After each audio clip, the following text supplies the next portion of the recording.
The Artemis II rollout is ahead of schedule. New York and Vermont under a winter watch, and California and Nevada under a heat advisory. Stay tuned. And we take a look at how ENMU's basketball teams did in the Lone Star Conference and the NCAA. All of that and more right now. This is News 3 New Mexico, your local source for news, sports, and first weather. Welcome back to News 3 New Mexico. I'm Erica Cook. And I'm Alyssa Munoz. Thank you so much for watching. Hobbs' 17-year-old charged with murder following her infant's death. On February 10th, the 8-month-old was taken to Covenant Hobbs Hospital after being found unresponsive. Court documents state that the child was later airlifted to Covenant Children's Hospital in Lubbock, Texas, due to the severity of her injuries, which included a brain bleed, fractured femur, and multiple bruises. These injuries were consistent with abuse. The pediatrician noted the presence of multiple episodes of head trauma, confirmed as shaken baby syndrome. The infant was declared brain dead last month following multiple brain scans. The teen mother has been charged with 1 count of first-degree murder and 1 count of intentional child abuse resulting in death. A shooting happened Wednesday around 8:42 p.m. in Roswell. This shooting was near West Berrendo Road and Main Street. A New Mexico State Police officer tried to pull over a silver Cadillac in the area. However, the driver sped away and entered a trailer park.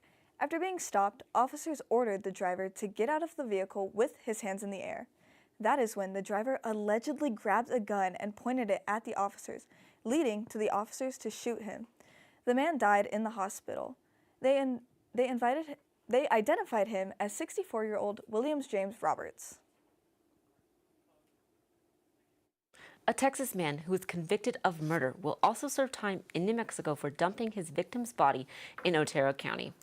A jury found Javari Freeman Handy guilty of tampering with evidence 4.5 years after he left the body of Rodolfo Fuentes inside an SUV at a tow yard in Chaparro. Authorities reported that the body was there for 2 weeks before being found. Freeman Handy is already serving 20 years in Texas for the murder, and another 7 years might be added onto his sentence for his New Mexico conviction. So, do you guys want to hear a cool fact about crickets? Sure. I would love to. Yeah, that's scientifically proven that if you hear crickets and you listen to them for 14 to 15 seconds and figure out how many sounds they make and then add 40 to that number, you're pretty accurate about how hot or cold it is outside. Wow. Well, would the crickets be able to predict the weather today? Maybe. It's pretty warm outside. But let's take a look at those warnings like we were earlier. Speaking of the heat, we have a fire warning and watch in this area. This is this is watch and this is warning. Not super relevant to us, but kind of getting there. In this area, again, we are dealing with fire watch, so just be careful for the heat, the wind, that sort of thing. Speaking of the wind, you can see here we have mostly 10 miles an hour is our gust, but we're going to get up to 20 and 30 in some areas. Luckily, this heat advisory area is not going to look too bad, but I have more for you in my full weather forecast going back to the desk right now. Due to quicker than expected completion of closeout activities, Archimedes 2 space launch system rollout has been moved for today. Beginning at 8 p.m. Eastern Time, Archimedes 2 will start its roughly 12-hour journey. The rocket will move from the vehicle assembly building where it was housed for the repairs in February due to a helium flow issue which has since been repaired, to Launch Pad 39B. Following this, NASA's team will begin the final stages for an anticipated launch window opportunity through April 16th. The current date for the launch will be April 1st. NASA will be providing a live stream of the Archimedes 2 rollout on nasa.gov or the NASA app. Tuesday around 5:30 p.m., there were reports of an active shooter causing Holloman Air Force Base, located in Otero County, to go on lockdown.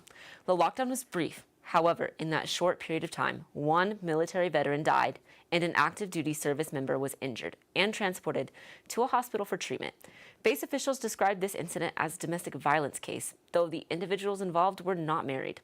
This was determined to be the isolated incident, and there are no ongoing threats to the base or surrounding area. Coming up after the break, Caitlin will have her full weather report. But first, let's take a look at today's financial market.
Welcome back to weather. I'm Caitlin Cook, and let's take a look at some safety tips real quick. So we know some heat's coming in this week, so to help us avoid being sick this week, let's drink plenty of water and avoid sugary drinks and alcohol. Spend more time in air-conditioned locations. If your house doesn't have an air conditioner, you can go to places like the library or your local mall to keep cool. And wear light-colored clothing and lightweight clothing so that you're not pulling in as much heat and you're not getting as hot, and that will help you out this week. But to look at the rest of that weather, we don't have a ton going on here. Unfortunately, we have no precipitation and no warnings in New Mexico this week. But to take a look at the map, again, nothing going on. For those warnings, though, we do have that fire warning up in the panhandle of Texas going up towards Oklahoma. To take a look at the wind, like we were talking about earlier, we have some wind coming in. Most of it's going to be about 10 miles an hour with gusts up to 20. Lower down in Texas, however, we're going to have gusts up to 30, but it's not going to get too bad, but just be careful with the heat. Speaking of the heat, heat brings drought. Unfortunately, we're going back into moderate into severe drought weather. Luckily, the only areas we have extreme are in this part of the state, but we are still pretty good comparison to what we looked like last year this time. Give me a second, I'm so sorry. Well, that looks like all I have for you right now. My maps are kind of being funny, but we'll be right back after this with Owen.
Welcome back to Channel 3 News. I'm Owen. March Madness is normal March to me at Giesler.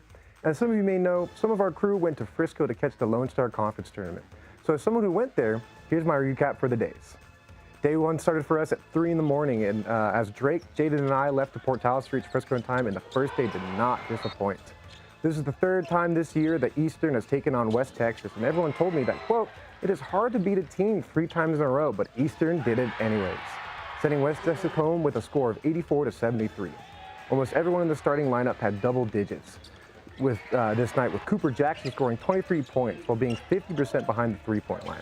This game was notable as Coach Bo did say that he wanted to get more fouls called his way as the team took 0 free throws in the first half.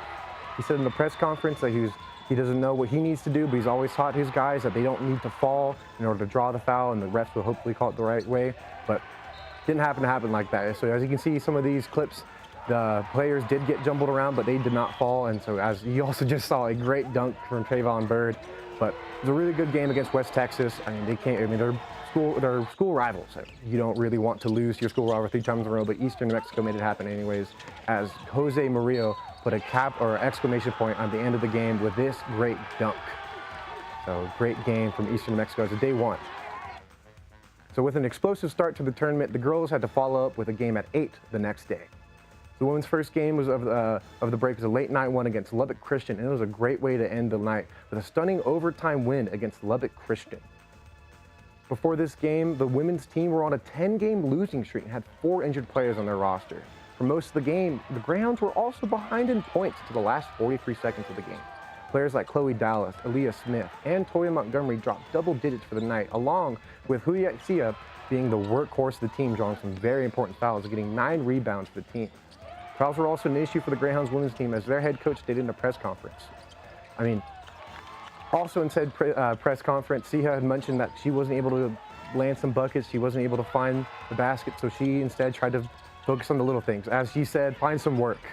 So she was able to try to get some nice fouls, able to get some rebounds, and was able to step up for her team whenever they really needed it. But yeah, as you can see right here, they tried to take a shot to tie the game in overtime, and unfortunately, they were not able to make it. Well, fortunately for us, because we're Greyhounds, for Portales. So as you can see here, they rushed the court after a great win that looked hopeless at the start and ended up all green from there.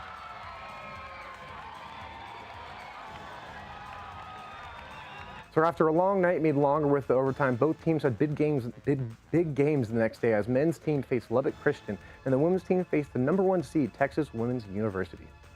For the first game of the day, the men faced Lubbock Christian, and if you thought us beating West Texas was good, you did not see us play Lubbock Christian. Cooper Jackson dropped 35 points against Lubbock Christian. He was nearly 79% on the field, and he could not miss. He even took multiple shots from deep beyond the three-point line.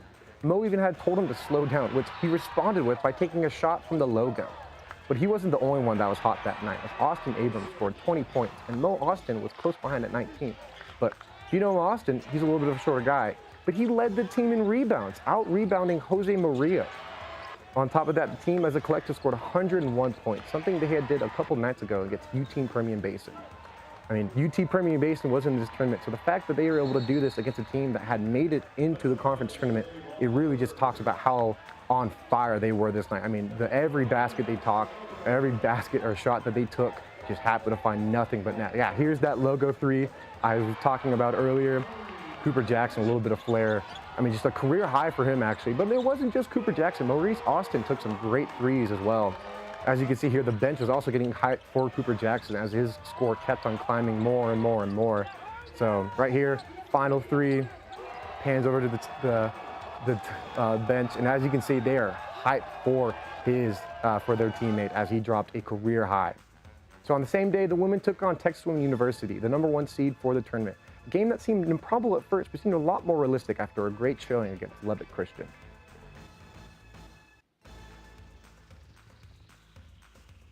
Lee Smith turned up for the game and scored 23 points for her team, with Michaela Brown pulling down 6 rebounds. Chloe Dallas did end up being benched for an injury in the first half, and the Greyhounds lost a lot of their length after she wasn't able to return. So because of that, Texas Women's was able to keep the lead for most of the game, as Texas Women's won the game 73-61, as they had a very deep roster that was able to keep their full court press going. And as As I mentioned before, the injured roster, Chloe Dallas going down, the Greyhounds were not able to keep up with this, very dominant team. They're #1 seed for a reason. So, but that did not mean we were able to not hang with them. So considering the lack of depth, the injured star player, 73 to 61, doesn't sound as bad as it does. But yeah, Aaliyah Smith was just deadly from the three-point line. Like, you don't drop 21 by not just making your shots. He did a great job that game. And a great post drive right there from just the women's team. So, like I said, one more time, Aaliyah Smith is going to drive to the court. Nice little 360 and end in taking a shot in the basket. So, with the men beating Lubbock Christian, we were to face the #1 seed Dallas Baptist University, a team we have played before and beaten by a Cooper Jackson buzzer beater. So let's roll the clips for day 4. Despite being double teamed in the paint, Jose Murillo still was able to grab 16 points against VBU. There's a lot of fouls for and against them, as VBU's players would take turns fouling Jose in the paint.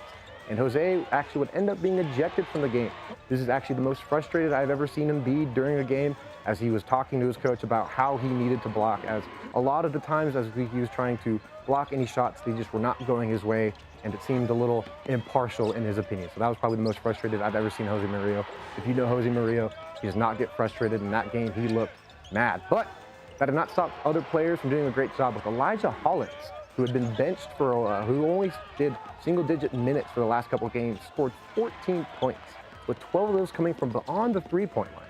But unfortunately, VBU outpaced the Greyhounds with an aggressive full-court press that wore down the traveling team.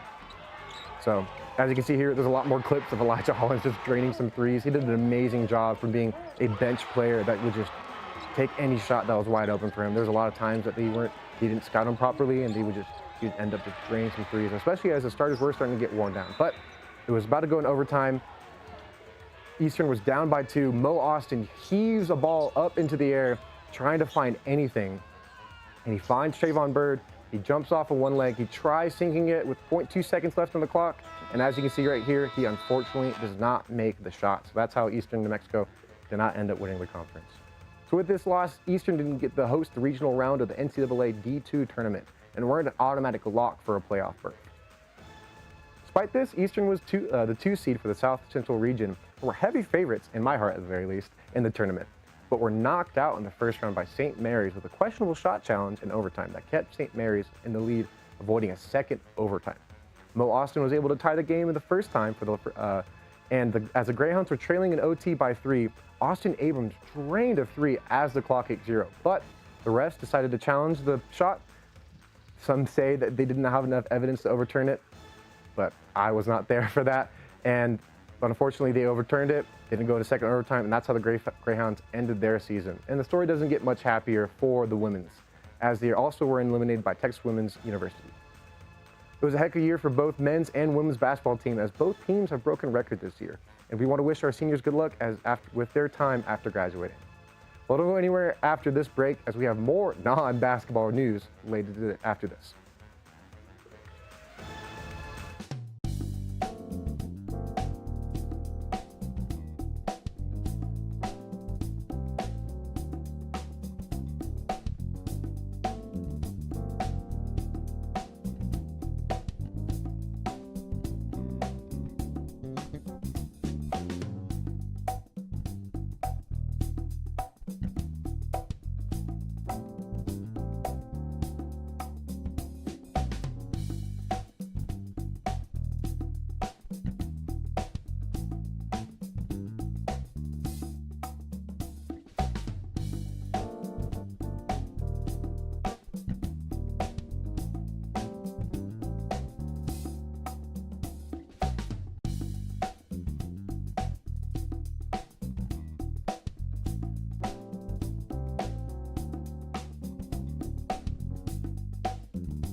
Welcome back. Today, New Mexico Attorney General Raul Torres announced that a jury found a serial child rapist who has been detained since 2002 guilty of 4 counts of criminal sexual penetration of a child under 13. Raleigh Bruvald, a repeat offender who spent decades targeting children, will serve up to 72 years in prison for rapes that happened during 2 separate camping trips in Sandoval County between 1985 and 1995. In 2002, Bruvald was sentenced to 108 years in prison related to the crimes. However, in February of 2020, the New Mexico Court of Appeals overturned all but one of his convictions, which reduced his sentence to 18 years. Since the overturning of the charges, Attorney General Torres has worked to indict Bruvald of additional charges. He will remain in custody pending his sentencing, which is scheduled for a future date.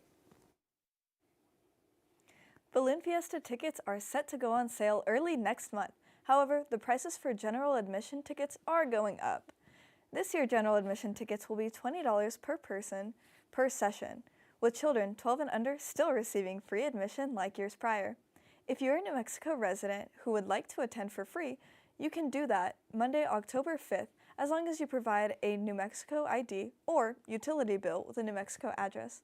The Balloon Fiesta is set for October 3rd through 11th, and the theme this year is the Scenic Route, in conjunction with the 100th anniversary of Route 66. Are you a student who is interested in becoming more active? Well, no matter who you are, the assistant volleyball coach at ENMU, Juliana Ramos, is looking for a player in the up-and-coming annual Spring Volleyball League. Ramos says that the goal this year is to bring people together through the sport of volleyball and would love to see strong participation this year. Teams of all ages and skill levels are encouraged to register. If you would like more information, email your questions to juliana.ramos@enmu.edu or call 210-378-2707. Coming up after the break, we take a look at this. And see the pet of the day, so stay tuned.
Welcome back. A possum really wants to be a plushie. And a kitty cat makes a habit of breaking international law. All of that on today's Take a Look at This. Can you spot the imposter here? That's what an Australian airport challenged followers to do when they posted on social media video of a live possum found hiding amongst plush animal toys in a terminal gift shop. The strange scene unfolded inside Hobart Airport in the Australian state of Tasmania and was shared online to the delight of social media users who couldn't get enough of this incognito cutie. The airport said the possum was safely collected and relocated, and the gift shop area was sanitized. By the way, oddly enough, the odd scene was caught on cam by one Melissa Oddie. What are the odds? Here's another furry friend, not in hiding, but instead way out in the open and brazenly defying international law. This is Louie the cat, and this ditch is the border separating Canada and the United States in the town of Surrey, British Columbia. CTV reports Louie has become a local legend because he loves hanging out on and regularly crossing over said border, flouting international laws expressly prohibiting it. Also, how Canadian is it that the border is guarded only by a sign politely saying, "Please do not cross"? Louie's owner says he regularly smuggles caught critters over the line. I bet he did not declare them. Which is also technically a violation, but this brazen bad boy says phooey. Louie gonna do Louie. Finally, from back and forth to just back. Traffic camera footage captured a driver going backward in a vehicle down a Florida roadway. The man was pulled over by Flagler County officials and told them his car had been stuck in reverse, but the car appeared to be working normally. Deputies balked at the man's backward claim and instead moved forward with arresting him on charges of habitually driving with a suspended or revoked license. For Take a Look at This, I'm Jeremy Roth. Today's pet of the day is Speed Bump. Speed Bump is a 2-year-old tabby cat that got her name by getting hit by a car, not once, but twice. Her mom found her May of 2024, and they have been together ever since. Some of Bumpy's favorite activities are chatting with people, bird watching, and sleeping under the warm covers at night. If you would like a chance to see your pet on News 3, email some photos of them to news3nm@enmu.edu, along with their name, age, and something that you love about them. Well, lots of animals to end off the night. Oh, I know, they were so cute. Speed Bump's actually mine. Oh, wow, I love that. Well, it's time to return to her, so that's all we have for you tonight. And have a good night.